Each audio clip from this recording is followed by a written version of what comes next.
Boa noite a todos, amados. Privilégio para mim ter a oportunidade de estar aqui nesse acampamento. Pelo que eu sei, esse é o 10º acampamento de homens. Eu sempre participei, apenas deixei de participar do primeiro acampamento. Os outros todos eu tive a bênção de poder participar, sempre como acampante. E dessa vez Deus me reservou o privilégio, junto com o pastor Maio, de ter a grande responsabilidade de ser os preletores desse acampamento. Quando o pastor Méris me comunicou que eu seria um dos preletores, eu senti temor e grande tremor. Mas o que foi que eu fiz? Eu me humilhei diante de Deus, procurei ter uma atitude de oração, de humildade, reconhecendo que a nossa suficiência vem de Deus. E depois entrei em contato com o pastor Mike, nós fizemos um pacto de orarmos juntos pelo outro, que no final de tudo, o que seja observado nesse acampamento seja a glória do nome do Senhor. Que o Senhor nos use como instrumento nas suas mãos para a sua honra e a sua glória. Estamos aqui apenas na condição de servo e queremos realmente que o Senhor seja exaltado através de nossas vidas. E nesta noite, meus amados, como tem sido anunciado esse tema, um tema muito oportuno, o proceder do santo homem de Deus. O versículo-chave está ali. Então, eu queria lembrar a letra de uma música antiga, de um cantor também igualmente antigo, Vitorino Silva, E o título do hino é Santidade. Diz assim: parece que o pecado não é pecado mais. Parece que o errado não é errado mais. Parece tão comum pedir mais um perdão. Parece que o temor não há nos corações. Um abismo chama o outro e assim o crente vai, seguindo sem seguir, correndo para trás. São muitos, mas um dia Deus vai revelar. O Espírito de Deus entristecido está. Estamos vivendo tempos difíceis, meus irmãos. De maneira que quando pregamos na igreja o tema santidade, parece que estamos falando de uma coisa distante, inatingível. Quando na verdade a palavra de Deus diz que nós devemos ser santos. Claramente. O livro de Levítico, ele apresenta dois grandes assuntos muito interessantes. Dois grandes assuntos, vocês observarem: o acesso a Deus através do sacrifício e o andar com Deus através da santidade. Vamos repetir: o acesso a Deus através do sacrifício e o andar com Deus através da santidade. O livro de Hebreus vai dizer que o acesso a Deus é através do sacrifício perfeito de Cristo, realizado na cruz do Calvário, o novo e vivo caminho.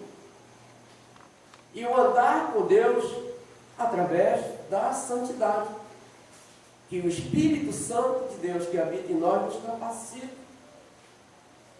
a manifestar em nossas vidas. 1 Pedro 15, versículo 1, versículo 16, 15 e 16, diz: sede santo, porque eu sou santo. Hebreus 12, e versículo 14, diz: segui a paz e a santificação, sem a qual ninguém verá ao Senhor. Um santo homem de Deus. Como é que deve viver um santo homem de Deus? O nosso primeiro subtema: esse santo homem de Deus, ele deve viver de maneira digna da sua vocação. Já foi feita a leitura, mas eu vou ler novamente. E partiu, pois, Elias dali, achou Eliseu, filho de Safate, e andava lavrando com 12 juntas de bois diante dele. Estava com a 12ª, Elias passou por ele e lançou o seu manto sobre ele. E então deixou os bois, correu após Elias e disse: deixa-me beijar meu pai e minha mãe, e então te seguirei. Elias respondeu: vai e volta, pois já sabes o que eu fiz contigo. Voltou Eliseu de seguir a Elias, ele tomou as juntas de boi e os imolou com os aparelhos dos bois, cozeu as carnes e as deu ao povo, e comeram, e então se dispôs a seguir a Elias, o servir. Vamos orar mais uma vez. Pai querido, me humilho diante de Ti, ó Deus, para agradecer o privilégio que temos de poder pregar a Tua palavra, Senhor. Não podemos, Senhor Deus e Pai, pregar a Tua palavra de forma relevante se o Senhor não for conosco. Portanto, eu, Senhor, nesse momento, Pai, peço, meu Deus, que o Teu Espírito Santo esteja nos guiando, nos orientando, para que as palavras ditas aqui vá verdadeiramente ao encontro das necessidades, das carências do Teu povo, para que verdadeiramente sejamos alimentados, meu Pai. Obrigado, meu Deus, por tudo, no nome do nosso Senhor e Salvador Jesus Cristo, nós oramos e agradecemos. Amém. Amém. Portanto, meus amados irmãos, um santo homem de Deus, ele deve viver de maneira digna da sua vocação. Eliseu foi vocacionado para o ministério profético e demonstrou dignidade ao longo desse ministério, que não foi curto. Eu estava fazendo a conta, aproximadamente uns 60 anos, porque o ministério de Eliseu cobriu 4 reinados. 4 reinados. Um reinado, o último, da dinastia de Onri, Jorão, filho de Acabe, e mais 3 reis da dinastia de Jeú, no caso o próprio Jeú. Só o Jeú governou Israel durante 28 anos, mas Jeoacás e Jeoás, sendo que Eliseu veio falecer já no reinado de Jeoás.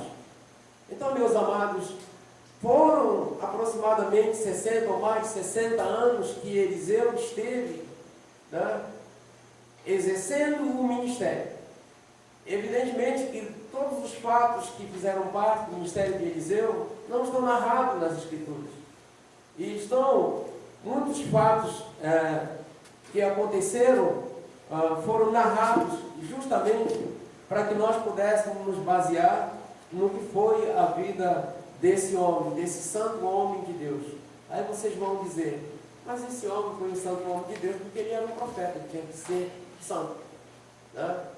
Irmãos, esse homem cuidava de bois, aliás, arando a terra. Ele tinha 12 juntas de bois, cuja atividade era preparar a terra para a agricultura, né?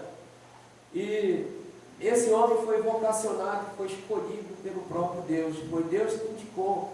Quando Elias estava naquele estado de depressão, Deus disse para ele que ele tinha que sair dali, que ele tinha ainda muita coisa para fazer.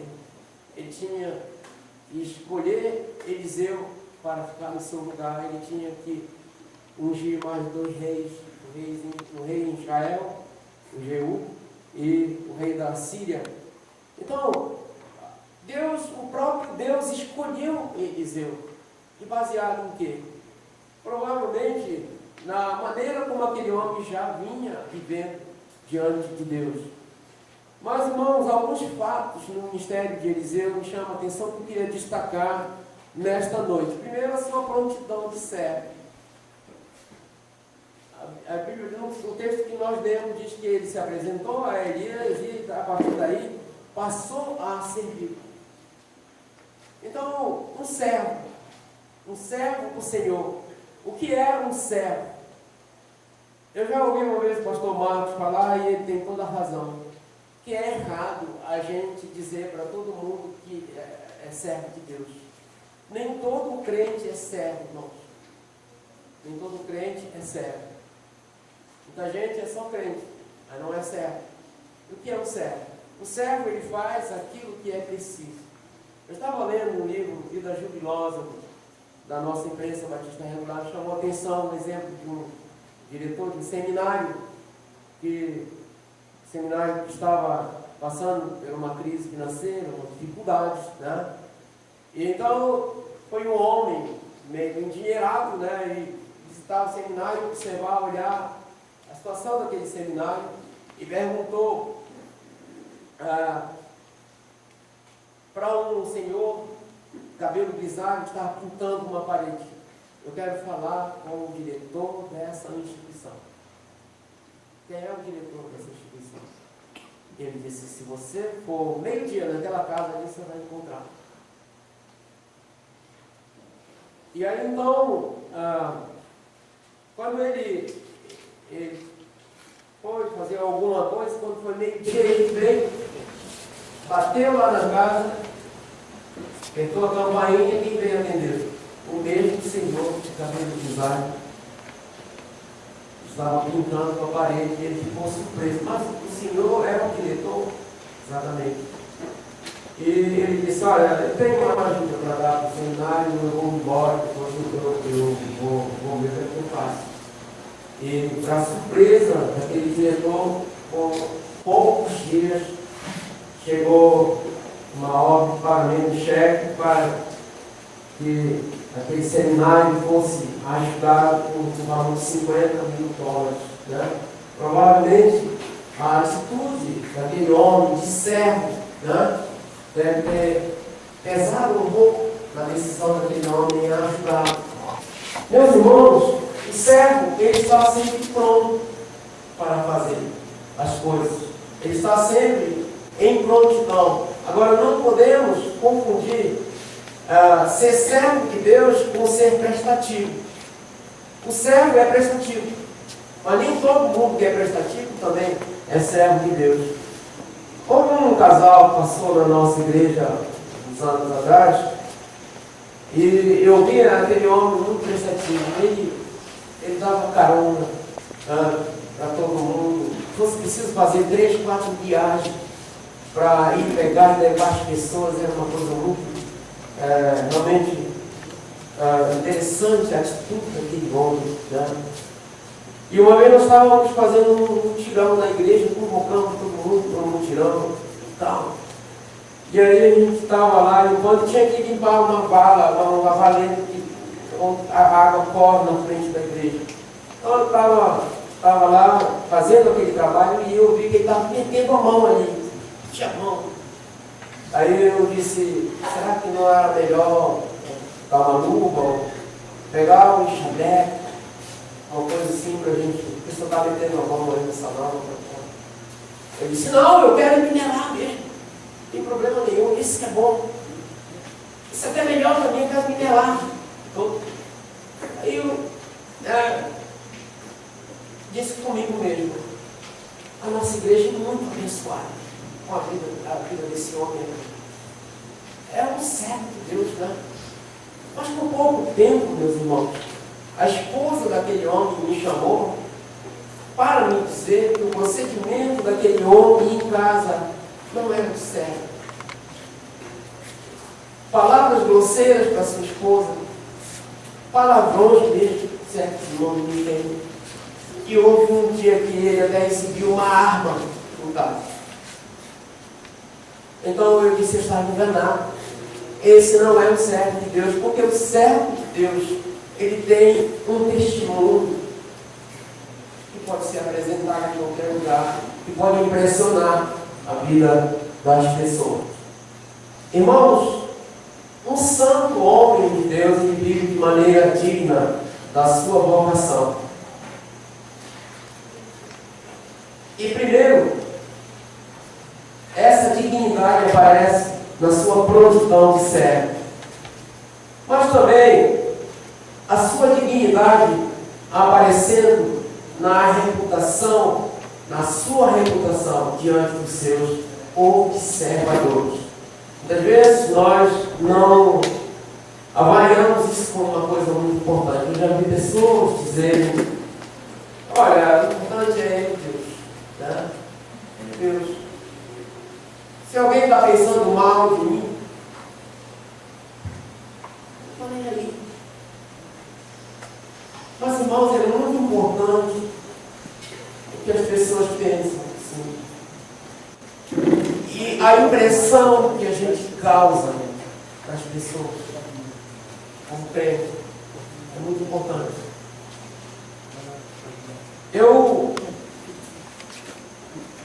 não tive oportunidade de dizer, eu sou pastor da Igreja Batista Emanuel, para quem não sabe. A gente mora ali próximo daquele portal da Amazônia, né? E uns tempos para cá a gente decidiu mudar um pouco o nosso estilo de vida, eu e minha esposa. Temos ido com muita frequência fazer caminhada de manhã, tá? Fazemos exercício físico, atividades físicas, fazemos caminhada. E depois de certo tempo, meus irmãos, foi inevitável a gente ter observado o comportamento de algumas pessoas ali que nós não conhecemos profundamente. Mas a gente observou. E umas caminham quase caindo para frente, assim. Outros para trás, selado para trás, outros com as mãos juntas. São vários tipos de comportamento que a gente vê ali. Pessoas de todas as maneiras. Tinha uma que marchava como soldado, né? Agora ela sumiu. Eu não sei se tem algum problema aqui no braço. Ela marchava assim. Mas eu não me envolvo. Sabe por quê? Porque eu sei que eu e a minha esposa também estamos sendo observados. Com certeza as pessoas já sabem como nós caminhamos também.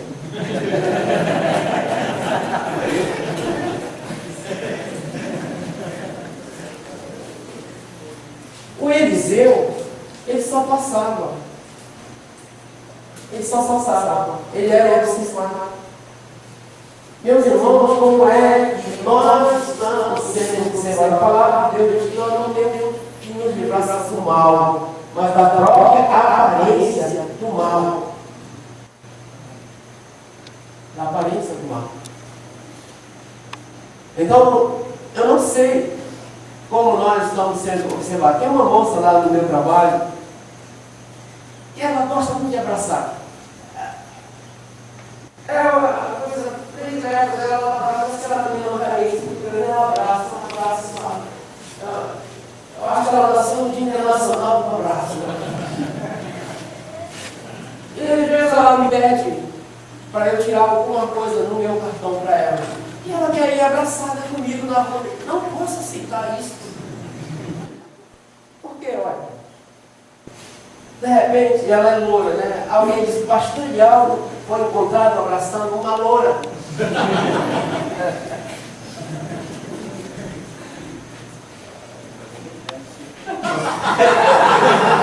Liberando o cartão. Só falta fugir, né, já? Já tá lá, né? Irmão, esta mulher, ela ficava de olho no Eliseu. E sabe qual foi a conclusão que ela chegou? Esse homem que passa por aqui todos os dias, ou de vez em quando, ele é o santo homem de Deus. Por quê? Por que ela chegou a essa conclusão? Porque o que ela observou daquele homem combinava com a conclusão que ela chegou a respeito dele.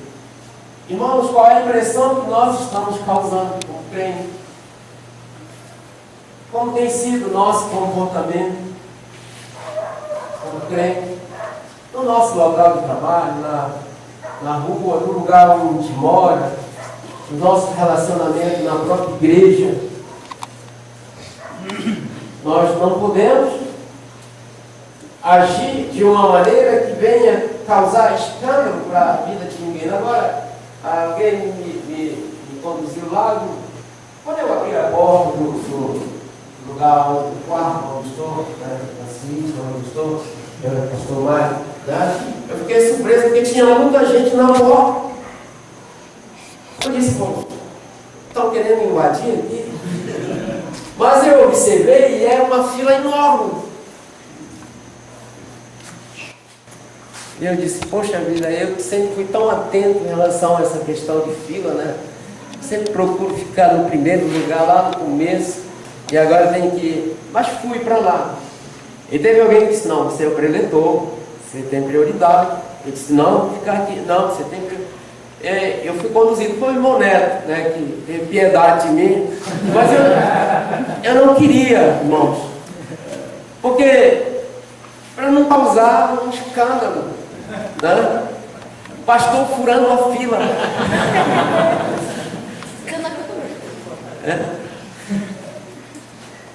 A palavra de Deus diz que nós devemos nos comportar de maneira digna. Somos luz e sal. Temos um testemunho, irmãos, a zelar como crente. Como é que está o meu testemunho? Como é que está o seu testemunho? Mas eu estou falando de coisas superficiais, daquilo que é observado de longe. Por exemplo, eu não conheço nada sobre as pessoas que eu observo lá no portal.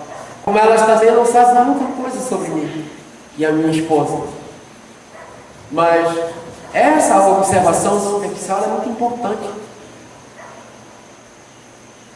E nós podemos glorificar a Deus. Eu já vi pessoas me chamando de irmão, né, na rua. Eu disse, mas como é que essa pessoa sabe que eu sou servo, que eu sou crente, que eu sou servo de Deus, né? Então, muitas vezes, nós causamos uma impressão positiva, mas às vezes causamos uma impressão negativa. O que dizer quando alguém diz, mas aquela pessoa é crente? Aí vem uma decepção muito grande. Então, a dignidade de Eliseu se manifestando pela reputação causada como fruto da observação sobre a sua vida. Não apenas, irmãos, a sua prontidão de servo, não apenas a sua reputação, mas também dignidade na firmeza para defender a sua vocação. Nós temos um texto em 2 Reis 2, 23 a 25. E então subiu dali a Betel, e indo ele pelo caminho, uns rapazinhos saíram da cidade e zombavam dele, e diziam, sobe calma, sobe calma. Virando-se ele para trás, viu-os e os amaldiçoou em nome do Senhor. Então 2 ursas saíram do bosque e despedaçaram 42 deles. E dali foi ele para o Monte Carmelo, de onde voltou para Samaria. Meus irmãos, aparentemente a gente pode até entender que, como na linguagem do futebol, parece que Eliseu usou uma força desproporcional aqui, né? Da ideia, mas olha, esse rapazinho não era nada de inocente.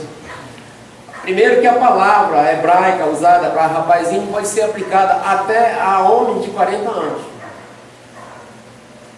E fazendo um estudo mais profundo desses rapazinhos, na verdade eles eram idólatras, adoradores provavelmente de Baal, né? E estavam zombando do Deus de Eliseu e do Deus de Elias, e do próprio Eliseu e do próprio Elias. Essa expressão sobe cal não quer dizer exatamente que Eliseu seria careca. Pode ser que seja, pode ser que não, mas era uma espécie de zombaria para dizer, olha, Elias foi, então vai também, sobe, né? Pode ir embora. Eles estavam, na verdade, zombando do Deus de Eliseu e do Deus de Elias. E a palavra de Deus diz que de Deus não se zomba.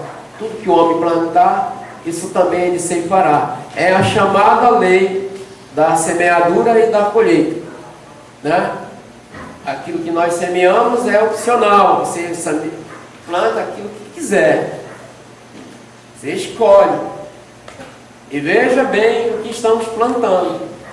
Porque a colheita é certa. Mas nós não podemos plantar uma coisa e colher outra. Como é que estamos investindo na nossa vida espiritual? O que estamos plantando? Vocês, homens casados, nós, homens casados, o que estamos plantando, investindo no nosso relacionamento conjugal, na nossa vida familiar? O que é que nós estamos investindo? Eu sei, irmãos, que aqui a aplicação era justamente essa, de que Eliseu estava repreendendo uma atitude de irreverência para com o Deus Todo-Poderoso, o Deus de Elias e o próprio Eliseu. Então, não eram rapazes inocentes. E aqui o que estava em jogo era a própria vocação de Eliseu. O que é uma vocação? Vocação é um chamado, é uma escolha. Então pensemos nisso. Esses jovens, rapazinhos, na verdade, eram pessoas perigosas, pessoas que não tinham temor de Deus no coração. Dignidade, irmãos, também manifesta na sua integridade moral e espiritual. Nós temos um texto que eu queria que nós lêssemos. 2 Reis 5, de 15 a 19. Diz assim a palavra de Deus. E voltou ao homem de Deus, ele e toda a sua comitiva. E veio, pois diante dele disse: eis agora reconheço que em toda a terra não há Deus, senão em Israel. Agora, pois, te peço, aceites um presente do teu servo. Porém, ele disse: tão certo como vive o Senhor, cuja presença estou, não aceitarei, e estou com ele para que o aceitasse, mas ele recusou. Ele disse: Naamã, se não queres, peço-te que ao teu servo seja dado levar uma carga de terra de 2 mulos, porque nunca mais oferecerá este teu servo holocausto, nem sacrifício a outro Deus senão ao Senhor.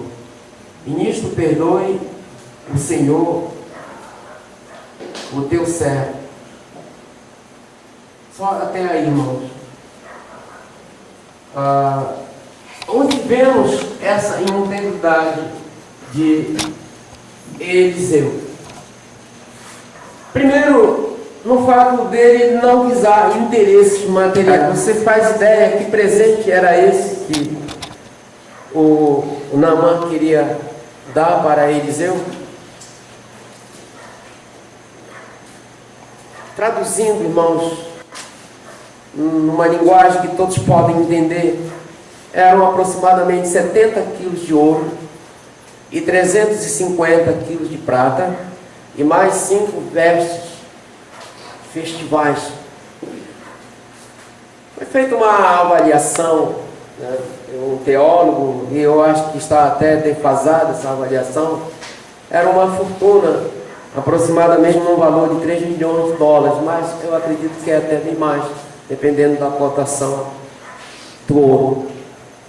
Agora, veja só, irmãos, imagine se um homem desse oferece um presente desse para uma pessoa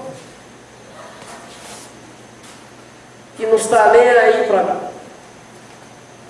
para dignidade, para integridade. O que é integridade? Integridade é ser inteiro, é ser completo, é ser reto, é ser imparcial.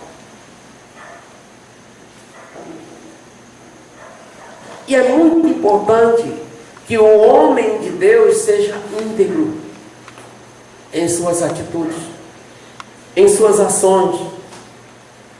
O Eliseu, ele não colocou em primeiro lugar, acima de tudo, os seus interesses. Muito diferente de Balaão.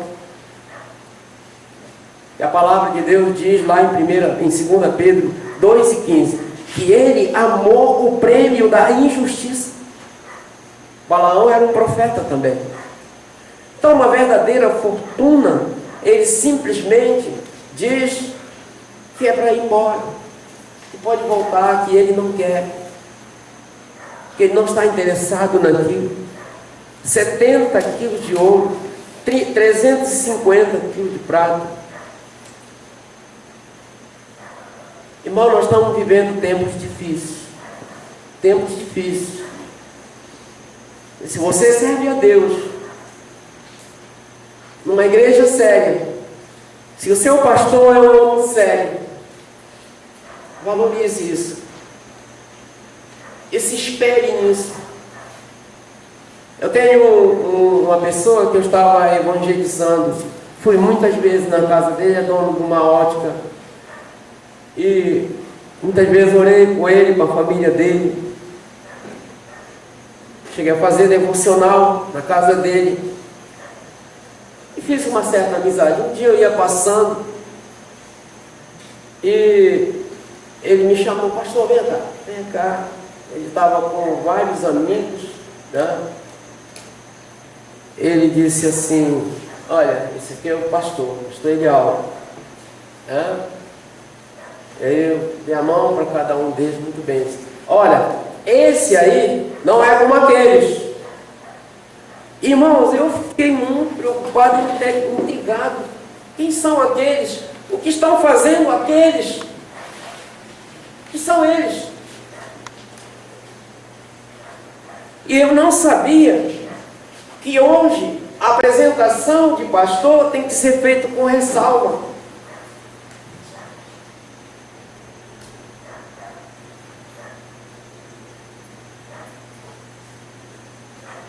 Eliseu era íntegro. E o santo homem de Deus tem que ser íntegro na sua vida.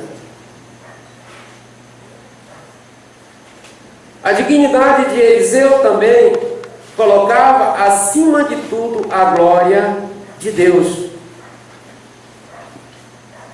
Até o versículo 19 da leitura que fizemos, nós vamos ver, e nós já fizemos a leitura, não vou repetir, que o Naamã disse que nunca mais ele ofereceria holocausto, nunca mais ele ofereceria sacrifício a outro Deus, porque ele não reconhecia mais nenhum outro Deus, a não ser o Deus de Israel, o Deus único e verdadeiro. Como foi que ele chegou a essa conclusão? Por causa do contato que ele teve com Eliseu.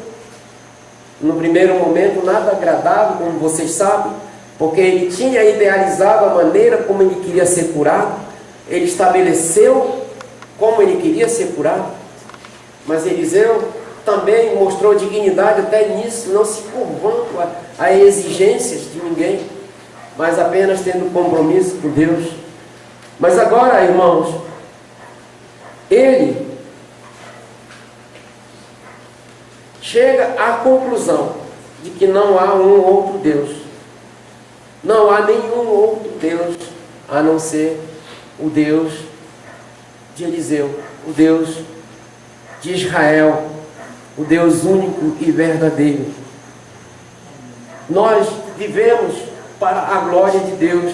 A glória de Deus é a razão da nossa existência, a razão da existência de tudo, irmãos. E o questionamento que fazemos as minhas atitudes, aquilo que eu estou fazendo. Terça-feira passada estava lá na nossa congregação na Terra Firme e estava tratando com os irmãos algumas coisas que são indícios de uma vida de fé, né?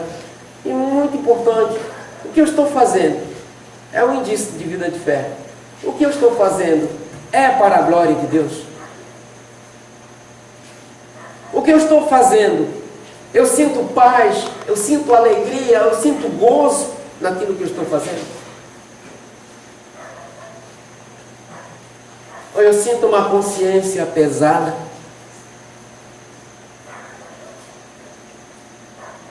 Estava lembrando história que eu li num livro de o dono de uma pousada houve um roubo e ele desconfiava que um dos seus funcionários era responsável por aquele roubo. Mas ele tinha certeza que a maioria dos seus funcionários eram pessoas de bem, pessoas íntegras. E então ele colocou todos numa sala e disse: fiquem todos fazendo um corredor, uma parte de um lado, outra parte de outro. Eu vou apagar a luz e vou passar por esse corredor com uma cabra, e todos terão que tocar na cabeça da cabra. Na hora que a pessoa que roubou tocar na cabeça da cabra, ela vai berrar.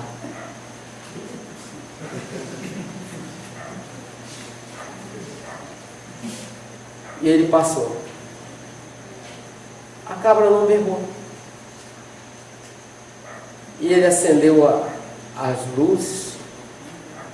Todos estavam sorrindo. A cabra não berrou.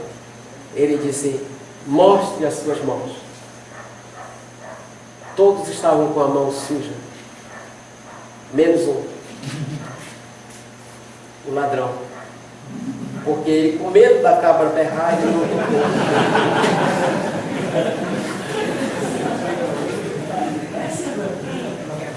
O homem tinha enchido de pó de carvão na cabeça da cabra e o roubo estava solucionado. Irmãos, a razão de eu contar essa história para os irmãos é que muitas vezes, aparentemente, as pessoas estão de mãos limpas, mas a sua consciência suja, pesada, porque aquilo que ela está fazendo não é algo de fé. Não é algo de fé. Um indício de que aquilo que eu estou fazendo é de fé é que aquilo me traz paz, como crente, como servo de Deus. Também, o que eu estou fazendo é para a glória de Deus, porque essa é a razão da minha existência. Mas, de repente, aquilo que eu estou fazendo não glorifica a Deus, não me traz paz. É resultado de uma correria imposta de mim, por mim, para mim mesmo. Evidentemente que não é de fé. E se não é de fé, eu preciso questionar aquilo que eu estou fazendo. Como eu estou fazendo? Por que eu estou fazendo? Então pensemos em tudo isso, meus amados irmãos, para que nós tenhamos, portanto, dignidade em tudo que fazemos, na nossa integridade espiritual e moral. Também nós vivemos de maneira digna da nossa vocação e mostramos dignidade até no momento da morte. Foi o caso de Eliseu. Eliseu morreu glorificando a Deus.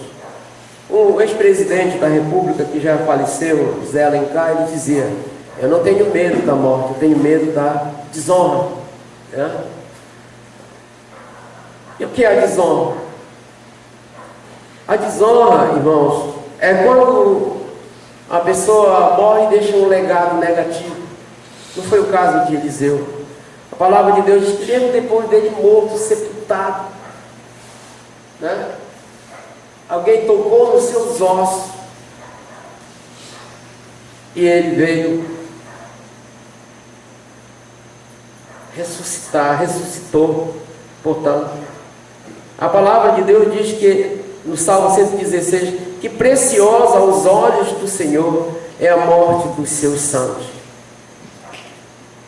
Eu tive a oportunidade em 2011 de conhecer um homem que trabalhava em encontro de casais. Esse homem era um dos líderes. E eu tive a oportunidade de conversar muito com ele, chegou a me dar carona, era um advogado. E nós estabelecemos um certo relacionamento, porque a gente teve que ter vários encontros. E um dia eu estava lendo um jornal e vi estampado: advogado morre dentro de um motel.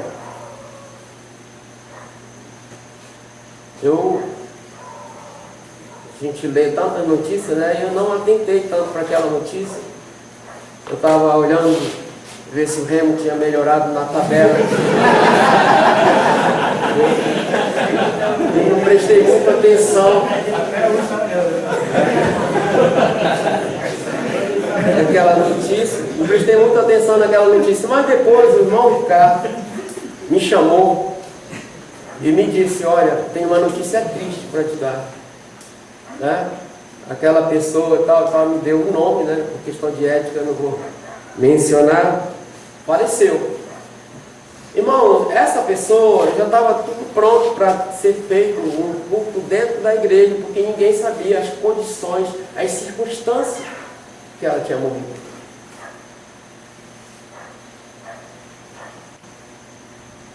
Mas quando o pastor ficou inteirado daquilo, cancelou tudo, cancela tudo, entregou o corpo para a família fez aquilo que era preciso fazer. Eu não sei se vocês se lembram do final da letra do hino que eu mencionei no início desta mensagem. Parece muitos mais um dia Deus vai revelar, né? O Espírito de Deus entristecido está. Lamentavelmente, irmãos, algumas pessoas, quando morrem, não glorificam a Deus por sua morte. Exatamente porque provavelmente durante a sua vida não glorificou. E provavelmente deve ter vivido uma farsa na vida cristã.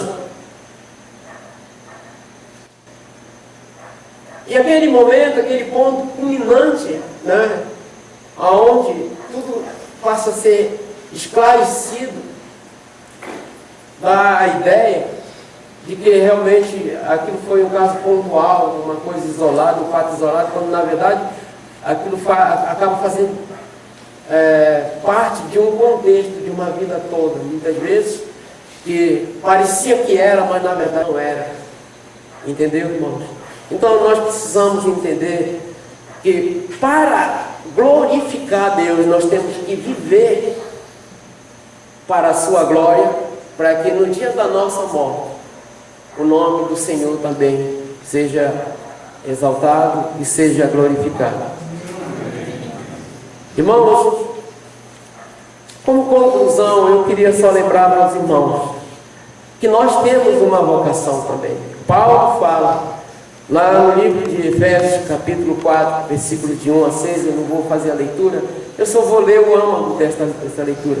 Está aí, diz: ó, pois eu, um prisioneiro do Senhor, que andeis de modo digno da vocação que for te chamado, com toda a humildade, mansidão e longanimidade, suportando-vos uns aos outros. Na continuação, o apóstolo Paulo diz que nós temos um só Senhor, um só batismo, uma só fé, um só Pai, Pai de todos, rico, para com todos os que invocam. Então, essa nossa vocação, irmãos, ela é essencialmente o grande propósito de Deus para a nossa vida, que é nos tornarmos semelhante a Cristo.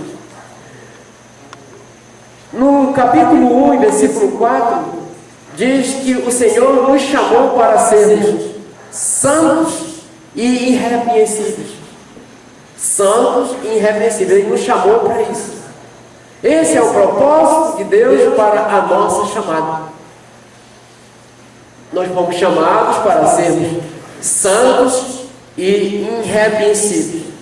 E a nossa vocação é nos tornarmos semelhantes a Cristo. Fomos chamados dentro do propósito eterno de Deus para isso. E dessa forma, temos que demonstrar a santidade em todos os nossos relacionamentos. A partir do capítulo 4, até o final do livro de Efésios, Paulo vai tratar dessa santidade, a santidade nos nossos relacionamentos. E o primeiro relacionamento, meus amados irmãos, é do crente com a igreja. Se individualmente eu sou santo, evidentemente que esta minha santidade terá um reflexo, sem dúvida nenhuma, na igreja de Deus, na qual eu estou inserido. Se eu sou santo, evidentemente que a igreja vai desfrutar disso. E como essa santidade vai aparecer na igreja? É mencionado através de mansidão, longanimidade, que é uma base prática. E a base espiritual está mais adiante, meus amados. Nós vamos ter oportunidade de ver. Não sei se avança a leitura, avança? Então, vamos colocar. Esforçando-vos diligentemente por preservar a unidade do Espírito, é o vínculo da paz. Há somente um corpo, que é a igreja, há um Espírito, como também foste chamado, numa só esperança da vossa vocação. Há um só Deus e Pai de todos, o qual é sobre todos, por meio de todos. Há um só Senhor, lá em cima, há um só Senhor e só um só Deus e Pai. Eu queria enfatizar esses dois aspectos, de Deus como Senhor e Deus como Pai, porque isso mostra exatamente os dois tipos de relacionamentos que nós temos com Deus: de filho e de servo. E meus amados irmãos, Paulo mostra que aí está a unidade do crente na igreja, com duas bases, uma base espiritual e uma base prática do dia a dia. E como é que nós podemos viver essa vida cristã, entendendo essa dupla relação que nós temos? Todo mundo quer ser filho. Claro, o filho tem direito na herança, né? O filho é o dono de tudo. Todo mundo quer ser filho, mas servo. E a palavra de Deus mostra, meus amados, que essa nossa unidade, ela tem que ser tão completa quanto a que existe entre o Pai e o Filho. Lá no livro de João, capítulo 17, na oração sacerdotal, Jesus fala isso.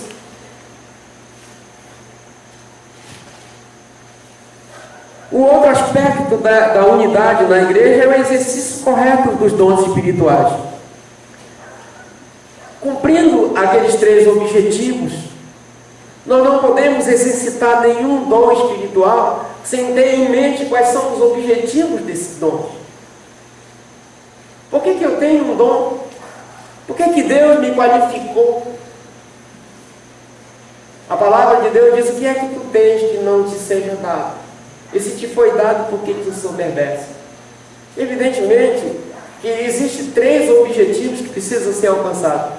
Quando eu exercito qualquer dom espiritual, ou eu estou evangelizando um descrente, ou eu estou edificando a vida de um irmão, E tudo tem que ser feito para a glória de Deus, exclusivamente para a glória de Deus.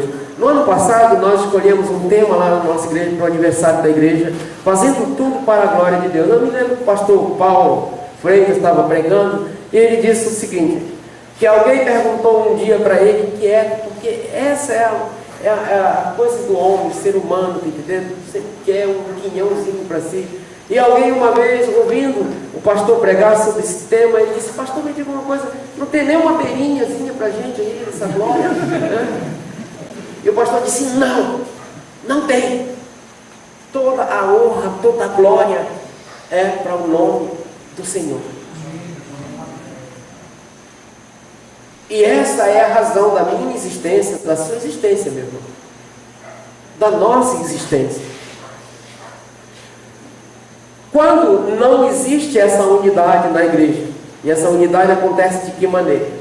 De uma forma prática, com mansidão, longanimidade, bondade, né?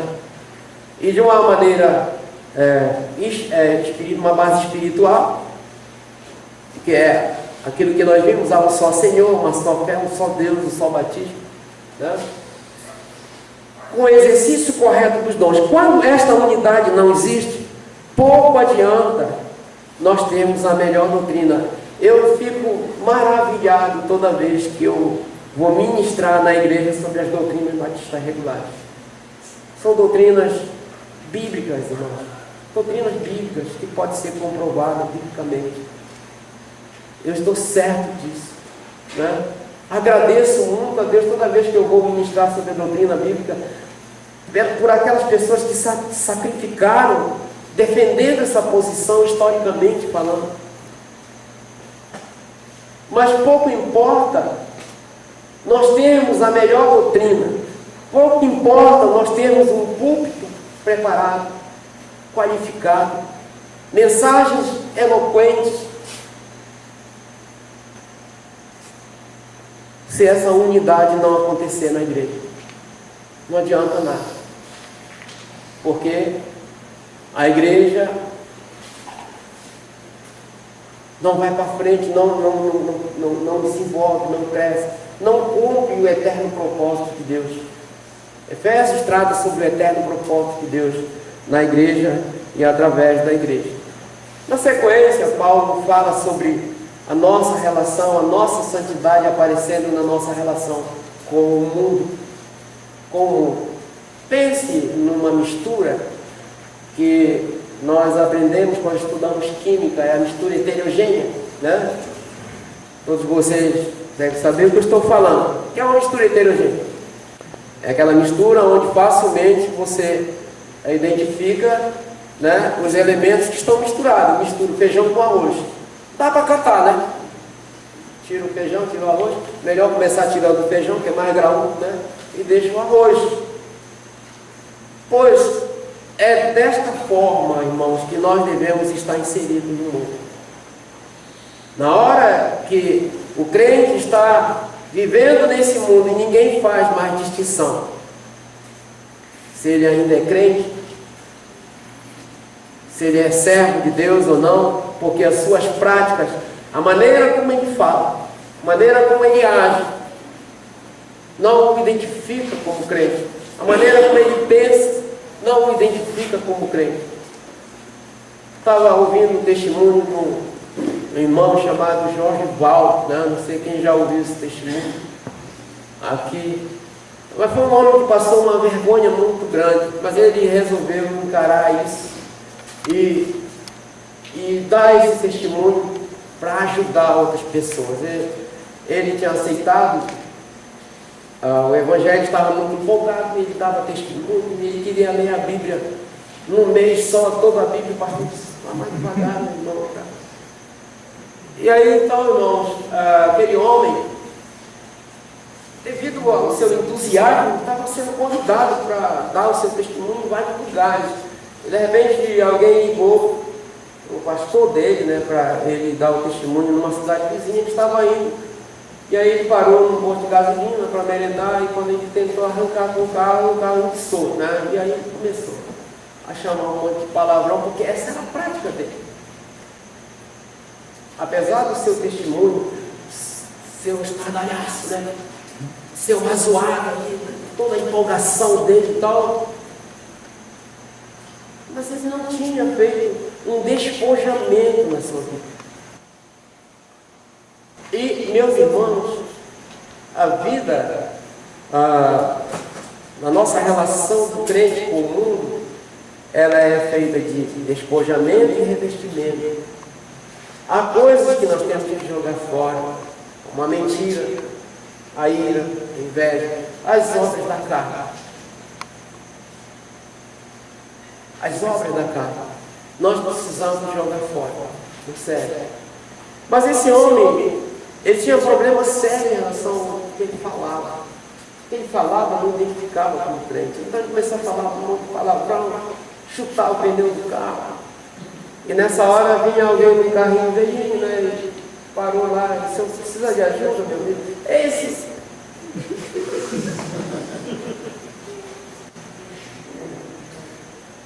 Aí o homem disse: "Eu posso tentar lhe ajudar? Eu sou mecânico." Levantou o carro.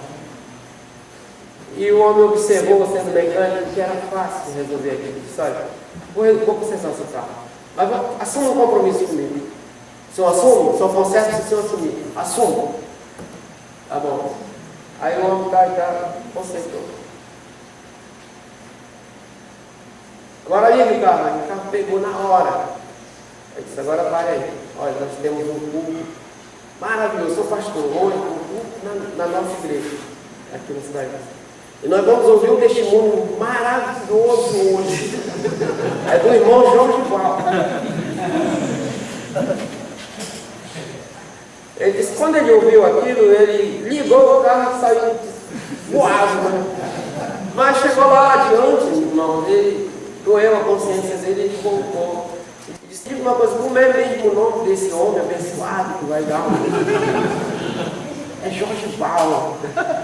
Disse: "Jorge Val? Pastor, Jorge Val sou eu." Aí o homem disse: "Está amarrado, está queimado. Na minha igreja você não vai falar."